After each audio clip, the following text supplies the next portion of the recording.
So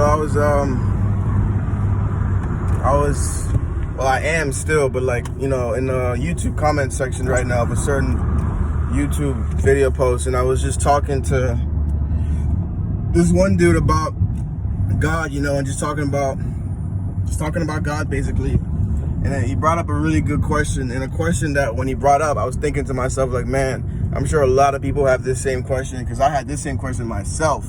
I used to always wonder this. But it's, why is there so much evil in the world? Why is so much badness happening around the world? Why is there so much suffering? If God is an all-knowing God and he's an all-knowing person and all-loving, why would he ever, ever, ever allow suffering amongst his brothers and his sisters and his kings and queens on this earth?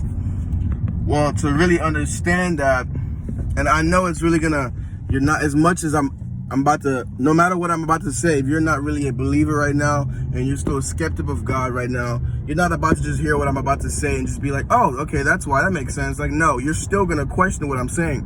No matter what I'm about to say, you are still going to question, and that's fine. But once you really understand in the end, in your heart of hearts, in the end, you will understand. But basically, when God made heaven, or when God made everything, earth, and the heavens and earth, he didn't do it with bad intentions. He did it with all intentions of good, as it mentions throughout the Bible, and especially in the beginning, in the book of Genesis. And he talks about how everything he made with good intentions, and he specifically mentions good in the Bible throughout those verses in the book of Genesis, talking about when he made earth, he made man and mankind and all the animals, and gave Adam to name all the animals, all with the intentions of good. And before that, he made it.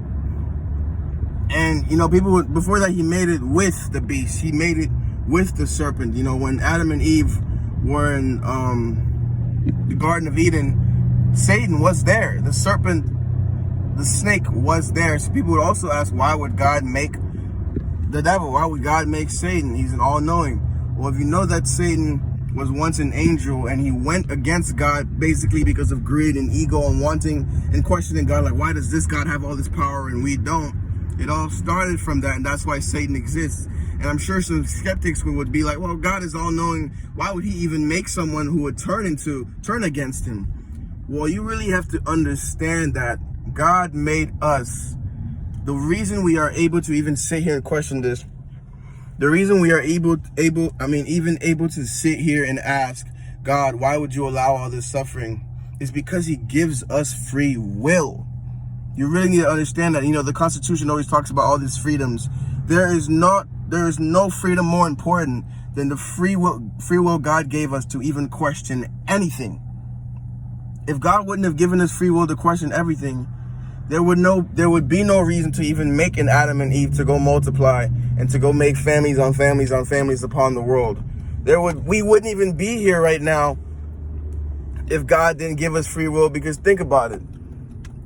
When Eve ate the apple because she was seduced by Satan to do so, because you can say that, well, why would God not allow Adam and Eve to eat of the tree? Because it was all good, and it was showing, not all good, but it was giving them knowledge. That's because God didn't want them to. It's as simple as that. In his intentions of good, in his perspective of good, mankind was not to eat of that tree yet. He may not have said yet, but if God is all perfect and all knowing, then he has time for everything.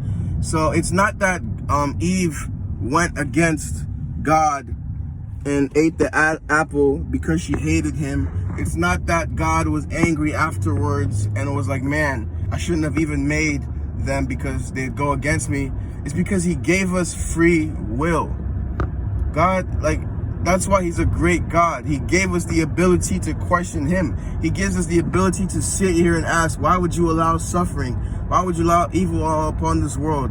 It's not because he truly allows it, but because since the beginning, man has been seduced and programmed by the devil in a way to question God. And because of that question, think about this.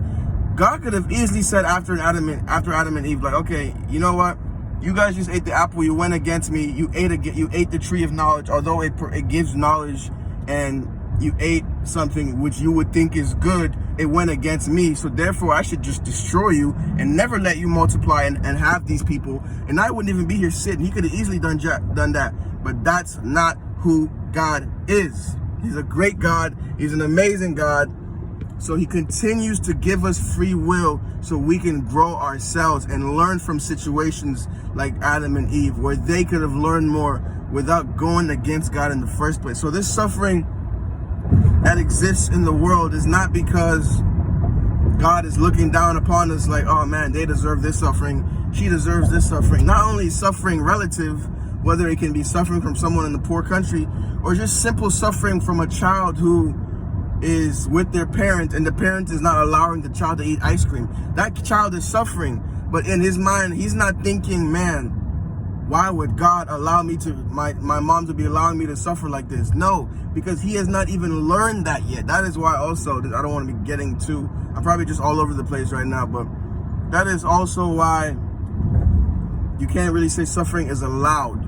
It happens because we, mankind, humans, broke, in a way, the first relationship with God started from Adam and Eve because we went against him. And since then, regardless of all the curses God has ever put upon us to learn from our mistakes, since then we have been questioning him. There is a reason he sent his only son here. So whenever you sit here and you hear people asking, or it's yourself asking, why does God allow suffering? Why does he allow all this pain? Think about this. If you are even able to sit here and ask that question, then a part of you thinks God is real. And if a part of you thinks God is real, and you're asking why does he allow suffering, then you should know about his son, Jesus Christ, who came down here in the image of himself, his son, and endured the most suffering you could ever think of. I mean, talk about a guy coming down to spread nothing but peace. And although he had his apostles, although he had his believers and his people that really understood him, most of mankind at that time didn't either question him or were very sure he was not who he said he was, or they didn't want to live that way because they were being constantly seduced by the devil, whether they know it or not. You know, we sit here and ask, why does God allow suffering? Why are people starving in certain states? Why is a little child dying prematurely? Just like this one dude asked me recently. The question shouldn't really be, why is he allowing any of that? Because you should then ask, why would he allow his own son to go through the same suffering?